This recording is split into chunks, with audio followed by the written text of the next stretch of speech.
आता इंस्टाग्राम सारख्या सोशल मीडियाच्या ज्या काही त्या ठिकाणी स्थळं आहेत ती देखील मार्केट प्लेस म्हणून त्या ठिकाणी यूज होतात आणि त्यातनं ही डिलिव्हरी केली जाते।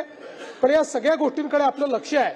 मुळामध्ये मगाशी जसं या ठिकाणी प्रश्न आला की 1600 कोटीचं या ठिकाणी पकडलं जातं, याचं कारण काय आहे? दुर्दैवाने हे जे काही केमिकल ड्रग्ज तयार होत आहेत हे तयार करण्याकरता कुठलीही मोठी व्यवस्था लागत नाही, त्याच्याकरता कुठली फॅक्टरी लागत नाही।